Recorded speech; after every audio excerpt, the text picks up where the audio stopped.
The warm sun dipped low over Olamoye village, casting long shadows across the dusty roads. Richard Adeyemi, a young farmer with broad shoulders and a determined spirit, walked home with a furrowed brow. He had just visited the neighboring farm where he had the most troubling story. Another mother had left Olamoye hospital empty-handed, told that her newborn had not survived. This made it the fifth family he knew in just 1 month. As he approached his small hut on the edge of town, his wife Miriam met him at the door, her belly protruding with their soon-to-be-born child. She smiled up at him, but worry flickered in her eyes, because for so many years they've been barren and this was their first child. The fear of losing the child always crawled in her when she heard about others losing their baby in the same hospital she's about to deliver her own baby. But she remained positive. "Richard, what did they say?" she asked softly, noticing his troubled face. He hesitated, not wanting to worry her, but the words slipped out anyway. Another mother, Miriam, another baby lost in that hospital. Miriam's face paled. But that's where we are going," she whispered, clutching her belly protectively. Richard's heart ached. He knew they had little choice. The hospital was the only one nearby and it was cheap. They could never afford the private clinic, but as he looked into Miriam's, he made a silent vow he would protect his family no matter what and stand by her side all through the process for the necessary support to make sure their case is different. The following week, Miriam's labor began in the dead of night. Richard helped her into the rickety cart, his hands shaking as he held her. They bumped along the rough path to the hospital, Miriam's groans of pain filling the silence. As they neared the hospital, a strange chill crept over Richard. The building loomed like a dark silhouette, its windows empty and cold. Inside, they were met by Nurse Toro, a stern woman with sharp eyes who seemed to take too much pleasure in ordering Richard to stay outside. But Richard, firm in his resolve, insisted on staying with his wife. The nurse's face twisted with irritation. "Sir, the delivery room is no place for a man," she snapped. "You will only get in the way." He refused. "No, I'm staying by her side," he said it firmly. Miriam, too weak to protest, whispered to him, "It's all right, Richard. Go wait for me. Everything will be all right, I believe." Reluctantly, he stepped outside, feeling a gnawing sense of dread as the door shut behind him and his wife. He waited in the corridor, his ears straining for any sounds, any signs that Miriam was all right. Minutes felt like hours. Finally, Nurse Toro emerged, her face impassive. She looked at him, a hint of something sinister in her eyes, and said coldly, "I'm sorry, your child did not make it." The words hit him like a hammer, and for a moment he could hardly breathe. No, that can't be," he stammered, feeling his knees buckle. But Nurse Toro just stood there, silent and unfeeling. After some hours, Miriam was discharged and Richard led her home, her face wet with silent tears, her body weak and trembling. As they lay together that night, Miriam whispered something that sent chills down his spine. "I heard our baby cry," she murmured, her voice barely a whisper. "Just before I passed out. Richard, I heard it. I swear I did." Richard's blood turned cold. Could it be true? Could their child still be alive? The thought burned in his mind, impossible to ignore. As Miriam drifted into an exhausted sleep, he lay awake, staring into the darkness, the seed of suspicion growing within him. The next day, he made his decision. He would find out what was really happening in that hospital, even if he had to risk his life to do so. Richard walked purposefully down the winding path to Baba Leke's hut, the old herbalist known for his strange potions and powerful charms. The townspeople spoke in hushed tones about his abilities, warning against angering him. But Richard was beyond fear. "Ah, Richard," Baba Leke greeted him, his voice a low rumble. "What brings you to my humble abode this morning?" Richard explained everything from the rumors he had to the chilling experience at the hospital. He ended with his plan to disguise himself, infiltrate the hospital, and uncover the truth. Baba Leke's gaze was piercing as he listened. Finally, he nodded slowly and shuffled over to a wooden shelf. He brought back a small pouch filled with greyish powder and handed it to Richard. "This charm is not to be taken lightly," he warned. "Once you use it, you will take on the appearance of anyone you choose, but you can do this only once, and it lasts for 7 days only." Richard took the pouch, his fingers trembling with anticipation. "Thank you, Baba. I will bring justice to those who have wronged my family." As he left, the old man's final words lingered in his ears. "Justice can be a double-edged sword, Richard. Be careful where you wield it." With the powder in hand, Richard prepared himself for what was to come. That evening, he told his wife he would be going for business for some days, and since her mother is around caring for her, she agreed, not knowing her husband's plan. He left early the following morning to an abandoned hut at the outskirts of the village and took a deep breath, reciting the words Baba Leke had taught him. As he dusted the powder over his face, a strange warmth spread across his skin, and within moments he felt his features shifting and his voice altering.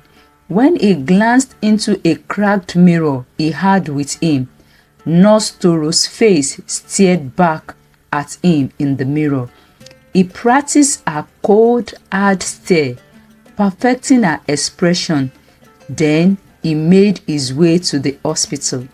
The other nurses gasped in surprise when they saw Nurse Toro return to work, because she was supposed to be gone for leave for 2 weeks. "What are you doing at work this morning?" one of them asked. Richard forced a smile, his voice now an airy replica of Toro's. "House is boring, and I don't want boredom to kill me. I will reschedule another leave," he replied, a hint of malice in his tone. The nurses exchanged puzzled look, but soon resumed to their tasks, and Richard slipped into his role as Nurse Toro. His heart pounded, every sense heightened as he waited for the next delivery, determined to uncover the hospital's secrets. That night, Richard waited with bated breath. As the clock struck midnight, a young, exhausted woman was brought in to deliver a baby. His heart raced as he watched the other nurses and doctors move with efficiency, their faces impassive as they prepared the woman for delivery. He stayed near the back, silent, observing as the delivery began. When the baby was born, he was stunned by the tiny cries that filled the sterile room. But his shock turned to horror as Dr. Eze, the head doctor, held the newborn for just a moment before nodding to Nurse Amaka, who then swiftly wrapped the baby in a bundle of clothes, hiding it from sight while the mother was injected, and immediately she fell into a deep sleep. "Dispose of it," Dr. Eze said coldly, barely looking at the baby. Richard felt bile rise in his throat as Nurse Amaka took the baby to a side door, her steps calm and steady as though this were routine. Meanwhile, Dr. Eze placed a lifeless doll beside the sleeping mother, who was still barely conscious. It was then that Richard understood the twisted depths of their deceit. They would tell the mother that her child had died when she finally gained full consciousness, all while her real baby was whisked away to God knows where. Every part of him burned with rage, but he knew he had to keep his emotion hidden. Dr. Eze glanced over at him, suspicion glinting in his eye, but after a long moment he looked away, seemingly satisfied. Shaking but undeterred, Richard made a silent vow. This was only the beginning. The following morning, Nurse Toro sat in the staff lounge, her hands trembling slightly as she pretended to review patients' files. The sight of those cold, indifferent faces around her filled Richard with disgust, but he kept his expression neutral. Dr. Eze entered the lounge, his eyes sharp and searching. He lingered at the door, scanning each nurse and staff member until his gaze landed on Richard. "Toro," he said slowly, his voice dripping with skepticism, "I thought you were on leave. Why come back early?" Richard held his breath. He forced himself to shrug, mimicking the way Nurse Toro would sneer with thinly veiled contempt. "I missed the routine, doctor. Besides, I get bored at home." Dr. Eze's expression didn't change. He watched her, searching for any slip in demeanor, any flicker of lie. "Is that so?" Richard gave a curt nod, pretending to look bored. After a long pause, Dr. Eze gave a short, satisfied nod, but Richard sensed that the man was still suspicious. It was only a matter of time before Dr. Eze discovered the truth, and Richard knew he had to act fast. After leaving the hospital that evening, Richard went straight to the police station, where he met with Chief Olamide, a middle-aged man with a stern face and a quick mind. The chief listened in silence as Richard recounted what he had seen, his face growing darker with each word. "Do you have proof?" Chief Olumide asked, his voice low. "Not yet," Richard admitted, his jaw tight, "but I can get it. The police need to be there, ready to catch them in the act. It's the only way, Chief." The chief considered this for a moment, then nodded. "We will set up a team, but be careful, Richard. If Dr. Eze suspects anything, he won't hesitate to make you disappear." With the chief's warning echoing in his mind, Richard returned to the abandoned hut, exhausted but determined. "Miriam, trust me, I will find our child. I swear," he whispered, fighting back the pain this caused him. The next day, Richard returned to the hospital with a new resolve. He moved cautiously, watching every interaction, every whispered conversation between the staff. Each suspicious glance from Dr. Eze felt like a threat. The hours dragged on, each moment stretching his nerves to the breaking point. Then just before dusk, another woman was brought in, ready to deliver. Richard positioned himself near the delivery room, his pulse pounding. He didn't have long before the police would arrive, but he had to gather as much evidence as he could. As the delivery unfolded, he once again saw the same chilling routine: the hidden newborn, the lifeless doll, and the tearful mother who was told her baby hadn't made it. Richard clenched his fists, fighting the urge to scream. Just then, a young nurse, Chika, caught his eye. She was watching him, her gaze sharp and questioning. She stepped closer, her voice a whisper. "You are not Toro, are you?" Richard froze, his mind racing. He forced a small smile. "What are you talking about, Chika?" "Of course I am." But Chika shook her head, her expression weary. "I know Toro, and you are not her." Heart pounding, Richard met her gaze, hoping he could convince her to stay quiet. But Chika just raised an eyebrow, her lips pressed in a thin line. "Something is suspicious about you, but I can't place it yet. If you are trying to play any dangerous game here, you better be careful." She turned and walked away, leaving him shaking and on edge. That night, the police officers set up their positions around the hospital, hiding in the shadows as they waited for the perfect moment to strike. Chief Olumide himself was there, crouched behind a row of bushes, his sharp gaze fixed on the hospital entrance. Inside, Richard resumed his role as Nurse Toro, heart hammering as he waited for the police to act. He knew they had to catch the staff in the very act, or the evidence would be useless. Finally, another woman arrived, her cries of pain echoing down the corridor. Richard followed the other nurses into the delivery room, steeling himself for what he knew would happen next. As the doctor moved to cover up the newborn's cries, Chief Olumide and his officer burst into the room, their flashlights and guns raised. "Everyone stay where you are," the chief commanded, his voice booming through the room. The nurses screamed, dropping the bundle containing the newborn. Dr. Eze's face contoured with rage, but he didn't move, his hands raised slowly.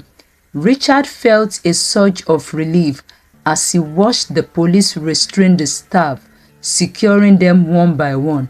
But as they led Dr. Eze to the waiting police van, the doctor's eyes found Richard's filled with cold fury. His lips coiled into a cruel smile as he muttered something under his breath. In a flash, he turned to the police. "This isn't Nurse Toro," Dr. Eze said, his voice laced with malice. "It's that farmer, Richard. He's being spy on us." The police officer froze, their gazes shifting to Richard in confusion. Richard took a step back, his heart sinking as Dr. Eze's twisted smile widened. The secret was out. As Richard's true identity was revealed, an eerie silence filled the room. The police officer looked at him, startled, unsure of how to proceed. Richard's disguise melted away immediately. Everyone was surprised by the revelation. Chief Olumide took a step forward, his eyes narrowing. "Richard?" Richard swallowed, his mind racing. He took a deep breath, his voice low but steady. "Yes, Chief. I disguised myself to find out what was happening to our children, and I have seen everything." The chief's expression shifted and a flicker of understanding crossed his face. Dr. Eze, however, let out a sinister laugh, his confidence returning. "This farmer tried to outmatch us. Dr. Eze sneered. But I knew something was off. He should be arrested for impersonation as well. Chief Olumide held up a hand, silencing him. Richard's method may be questionable, but it's clear he did this for justice. He turned to the officer, nodding. Get everyone into custody and take extra care with Dr. Eze. He must not escape. As the police began cuffing the staff members, Richard felt a wave of relief, but Dr. Eze's eyes met him with a dark, silent warning, a promise of revenge.